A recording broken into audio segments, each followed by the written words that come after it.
Welcome back sa ating YouTube channel, Musical World Music. For today's video guys, napag-isip-isip ko na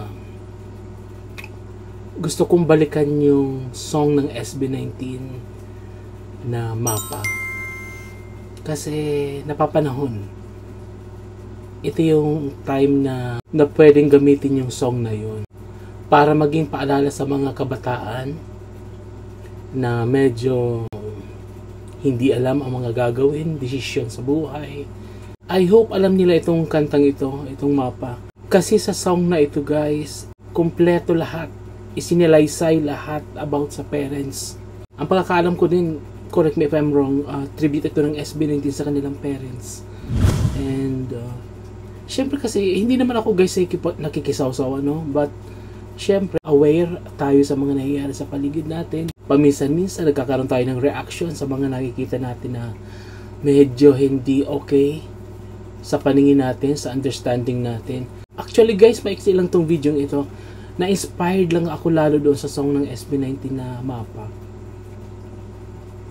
Kumbaga, bagay na bagay to guys sa pinagdadaanan niya ni Yulo, ng ating 2 times gold medalist sa katatapos lang na Olympic Games sa France. So, di ba nakaka-proud? Pero yung mga naglalabasan ngayong news na about sa kanya, hindi maganda. So, nakakalungkot. Supposed to be, gaano tayo nagse-celebrate ng pagkapanalo. Kasi panalo niya, panalo nating lahat. Tayong mga Pilipino. Pero nakakasad kasi involved dito yung parents niya.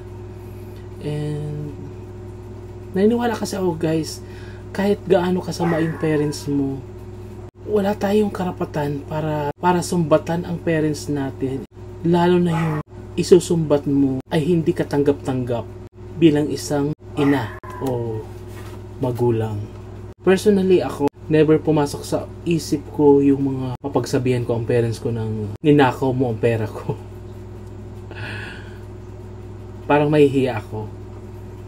Saka hindi kakayanin talaga ng sikmura ko yan. Ilagay natin yung sitwasyon natin sa naging sitwasyon niya, na pinakailaman yung pera and pinagkatiwalaan mo yung mama mo.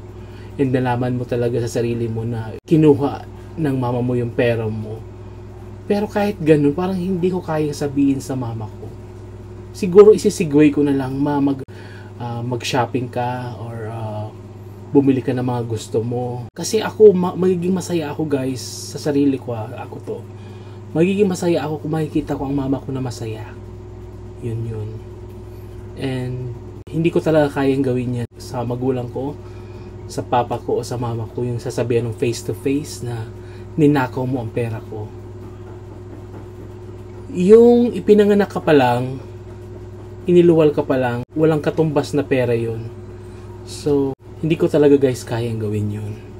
Kaya minsan nagtataka ako ngayon sa ibang mga kabataan na kayang ganun-ganunin lang ang magulang and may pinanghahawakan pati silang mga salita na mga kesyo. Hindi responsibilidad ng anak ang magulang.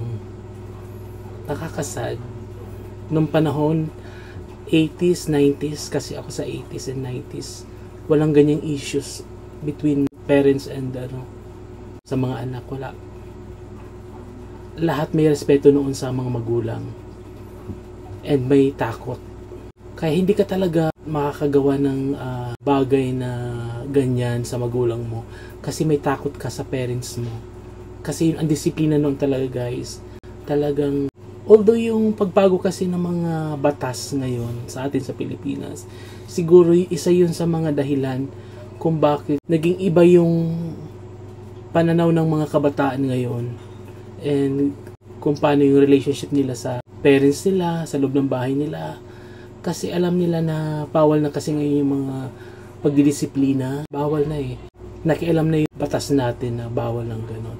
Noon panahon namin talaga, mata mo lang ang walang latay. Totoo yan. So, wala na yun ngayon. Kaya, grabe yung pinagbago. Talagang naging free yung mga kabataan talaga. Kasi huding murahin mo yung magulang mo, kaya nilang gawin yung iba. Kaya nilang sikmurain. Kasi nga, hindi sila kayang kontrolin ng parents nila. Or kahit nga sa school, di ba? Elementary pa lang.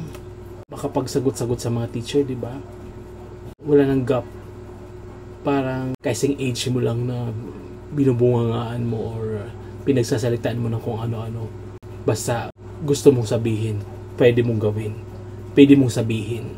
Yung respect talaga guys na wala. Ngayong panahon natin ngayon na wala talaga sa kabataan. Sa karamihan, hindi lahat. Kasi mayroon pa naman old fashion na kahit pa paano nai-apply pa rin ng ibang parents yung how to discipline sa mga anak, sa mga bata. Disiplina. Kumaga, kailangan #discipline. Ayun, nawala talaga yun. Kailangan ibalik yun para maibalik ulit yung magandang relasyon ng mga anak sa magulang. Alam nila kung hanggang saan lang sila. Ay, alam niya itong kantang Mapa. Kung pwede ko lang itong ibigay sa kanya, sabihin ko siya personally, pakinggan mo yung Mapa. Para at least. Hindi ko naman sasabihin para matauhan ka or ano. Para siya na mismo makaintindi. Diba? Kung ano ibig sabihin ng pinakinggan niyang kanta. Kaya ang galing talaga ni Pinuno. Sobrang galing niya sa paggawa nitong kantang ito. Wow. So nakalagay dito, yung unang stanza pa lang guys, grabe na yung nilalaman ng kanta. Grabe na yung sinasabi ng song. Oh. Mama, kumusta na? Di tayo laging nagkikita. Miss na kita sobra. Oh. Sakto.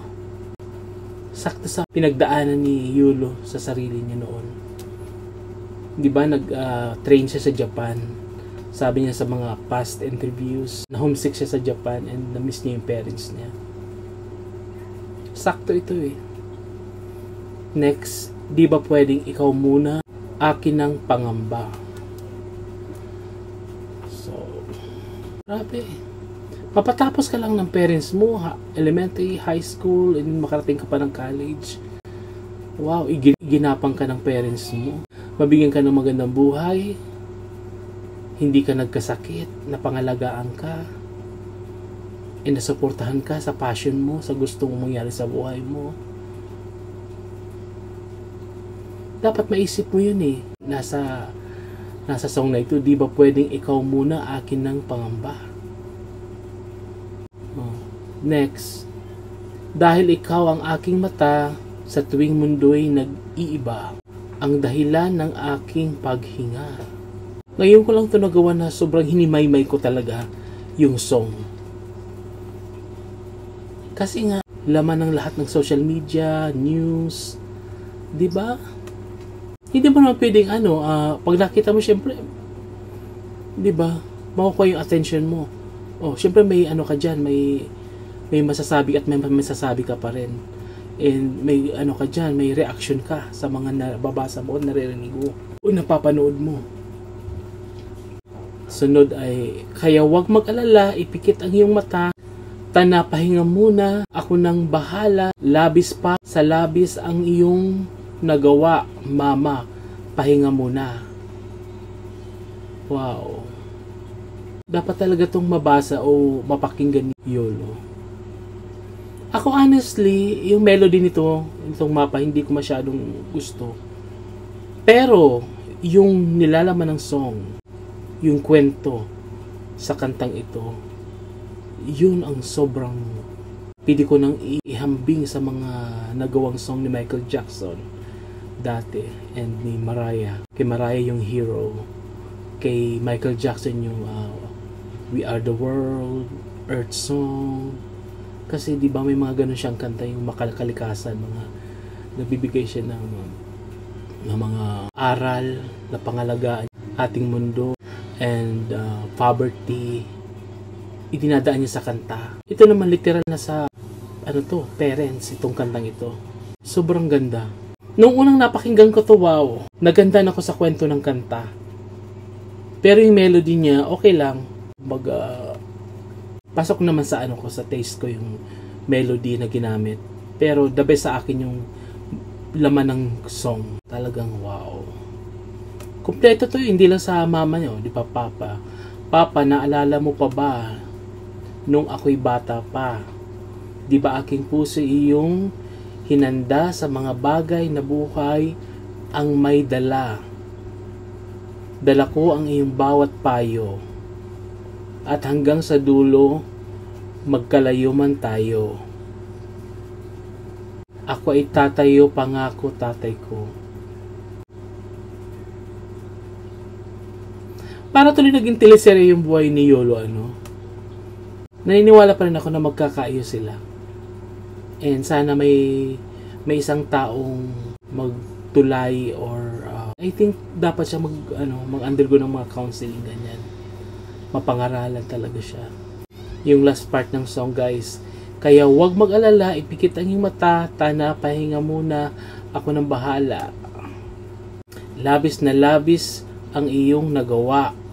Papa, pahinga muna. Ako na. Wow. Meron ba to, guys, music video? I hope gawan to ng music video ng SB90 para at least parating mapapanood ng mga kabataan since maraming ang fans ng SB90. Halos 95% ng fans mga kabataan. So, maganda parating nila itong napapanood o napapakinggan. At dapat, kung ako ang SB19, parating nila itong kantahin o i-promote itong mapang ito. Kasi every time nakakantahin nila ito, syempre, nakafocus yung mga fans sa panonood sa kanila, sa pakikinig. O, di ba'y parating paalala? Kaya, the best si Pinuno, galing yung gumawa ng song. May katuturan, hindi basura. Diba? Nakaka-proud as 18. Ako kasi, guys, avid fan ako ngayon ng SB19. Although ang bias ko is si Ken, pero hanga ako dito kay Pinuno sa paggagawa ng mga song. The best. May laman. Hindi putyo-putyo mga song. Diba? Galing ni Pinuno. So yun lang siguro, advice ko na lang siguro yung mga ibang kabataan na makakapanood nito, irespeto nyo yung magulang nyo, especially yung mama ninyo. Kasi yung iniluwal pa lang kayo sa sinapupunan, wala nang katumbas na salapi iyon na para sabihin mo, parents mo, ninakaw mo pera ko. Oh Lord, wag ganon. Pwede ka siguro mag-question in a nice way. Hindi yung direct na sasabihin ng face to face, ninakaw mo pera ko. Ma, ninakaw mo pera ko. Wow. Parang hindi atimin ng konsensya ko at saka hindi ko masisikmura. Kung nasisikmura man yan ng ibang kabataan, may problema sa inyo. Maybe kulang kayo sa pananampalataya sa Diyos and kulang yung disiplina na nagawa sa inyo talaga. Irespeto nyo, hindi lang yung mga parents yung lahat ng matatanda sa paligid nyo. Irespeto nyo yung family nyo, yung mga lola, lolo nyo, auntie, uncle. Diba? Nakakasad yung mga bagong tubo na may ganyang karakter na parang hindi Pilipino. Ang Pilipino is family oriented. Kultura ng Pilipino yan. Kaya nasasaktan yung mga nanonood na nagbubunyi, hati yung pakiramdam ng Pilipino kasi natutuwa sila pero nalulungkot sila kasi alam natin sa isip at sa puso at diwa natin yung kultura na mayroon tayo dito sa Pilipinas na family, yan ang pinaka number 1 na importante sa atin. Diba? Dito lang yung sa Pilipinas na may mga anak-anak na nakatira ka pa rin sa parents mo kasi ang ibang parents hindi kayang i-let go yung mga anak. Kasi hudang 10 kayo o 20 kayo sa isang bubong para lang parati kayo nakikita ng mga parents niyo. Parang gano'n. So, yun na yung kultura natin dito sa Pilipinas na parang nawawala na sa ngayon. Parang na iba na. Parang sa ibang bansa na, guys. Yung gano'n. Kasi sa ibang bansa, guys, pag nag-18 ka, pag legal age mo, alis ka na. Pwede ka nang umalis sa bahay mo. Pero naman, ang kapalit noon, wala nang responsibilidad sa iyo ang mga parents mo. And aalis ka sa inyo, sa bahay nyo. Pero, ang consequence naman yan guys sa parents, pupulutin sila sa mga home care. Doon sila mag-aantay ng ano nila. Nakakasad.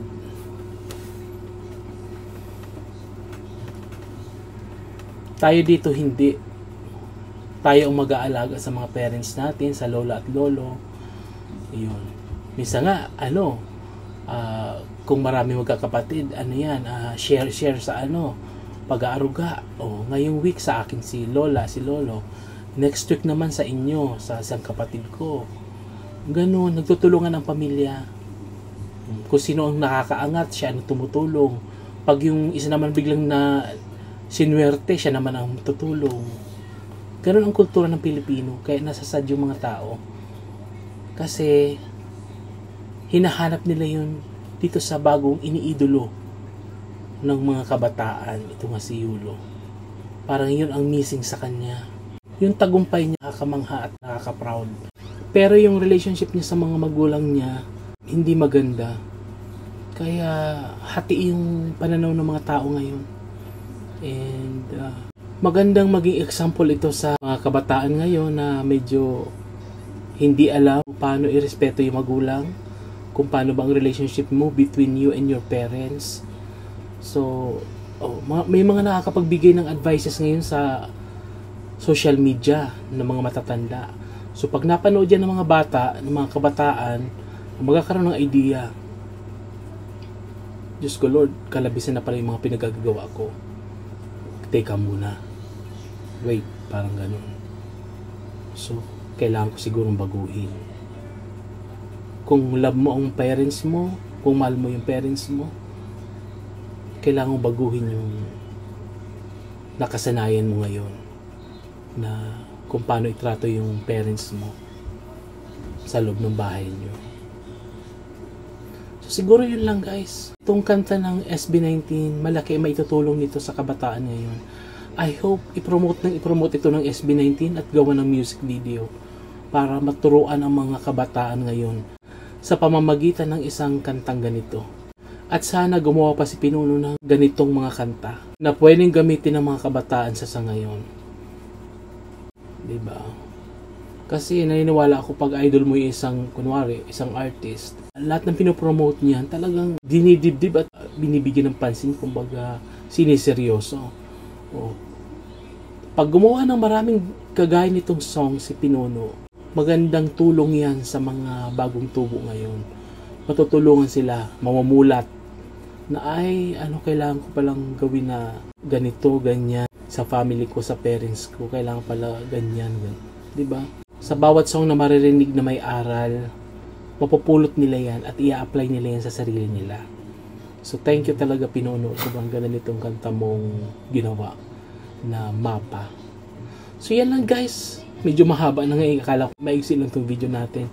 So thank you guys for watching. I hope guys may mga na-realize tayo sa discussion natin ngayon na makatulong sa atin kung paano pahalagan yung mga magulang, especially yung nanay natin.